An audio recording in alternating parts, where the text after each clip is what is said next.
Well, thanks for joining us today. I trust that you're doing great. I trust that your week also was great. And I trust that this week is going to favor you, is going to go well for you in Jesus' name. Yeah, so we're still on the survival series and looking into negative thought patterns and how we can actually get out of it. We identified quite a number of negative thoughts, and that's evil thoughts, depressive thoughts, mediocre thoughts, and all forms of negativity. So today it's good we just don't emphasize on the negatives, but we should look at how we can actually get out of it. And that's why the next few weeks we're going to be dealing with some of these elements, some things we need to put in place in order to get out of this thought pattern that never benefits us. Yes, so we'll be looking at two aspects today, and as we move further we're going to be looking into other ones. So when you look at it, today we're going to be looking at, first of all, awareness. Without awareness, you won't be able to take any action.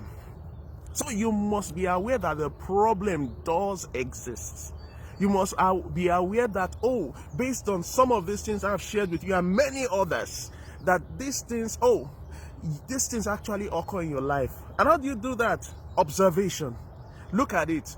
Find out. If you have listened to the previous series or previous talks we've had, you will find out that there are some elements that could speak to you.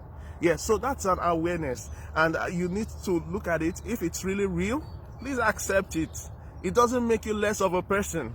It doesn't at all. So you must be aware that the problem exists, because if you don't have that awareness, you will not seek out a solution. Yeah, and you must be aware, and this awareness is a continuous thing. Even when you start taking actions towards dealing with it, you must be constantly aware of your circumstances. You must be constantly aware of the triggers. What triggers those negative thoughts? It could be simply going into social media. It could be just the company you keep. It could be just being alone. So you see, there are so many things. You must be aware of those triggers. You must be aware of the effects of it. You might not be fully aware of the effect, but you must be aware, at least on a broad term, of the effect.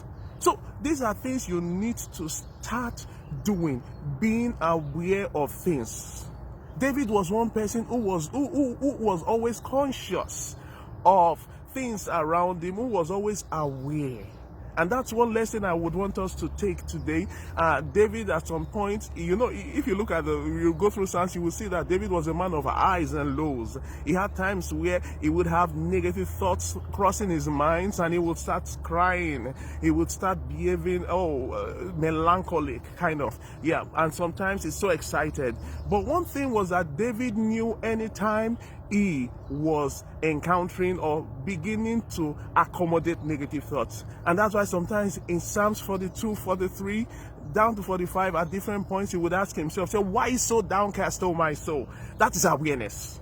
You must know what triggers it, how you feel, why you feel this way. You might not know why, but knowing how you feel would help you to find out why.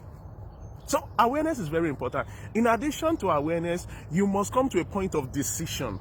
You see, one thing about decision is that nothing works until you decide to do it, to make it work.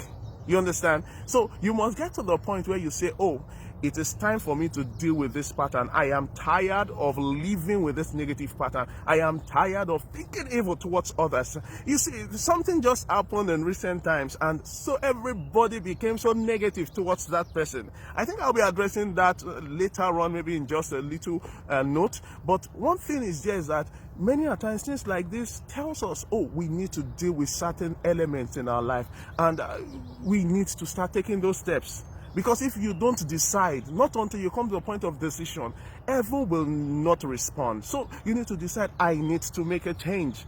I don't know if you're here, you want to decide. I pray for you. God is going to strengthen you to start this journey of removing the negatives and dealing and adding to it the positives. I trust God that God will help you. The battle is actually much in the mind. Bible says that casting down imaginations, every imagination, everything that raises itself above the knowledge of God, we need to put them down. And one thing about, I'll just share quickly, in Genesis, when Isaac was speaking to his son Esau, he told him, he said, not until you have become restless, you will continue to serve your brother. And when you have become restless, you're going to break that yoke. So I am speaking to someone who wants to get restless about a situation and say, today, from today onward, I want to start dealing with those negative thoughts. I pray for you today, grace will be released unto you to overcome those things that put you down in Jesus' name. Thank you so much. God bless you. Speak to you another time. Have a great week. Bye.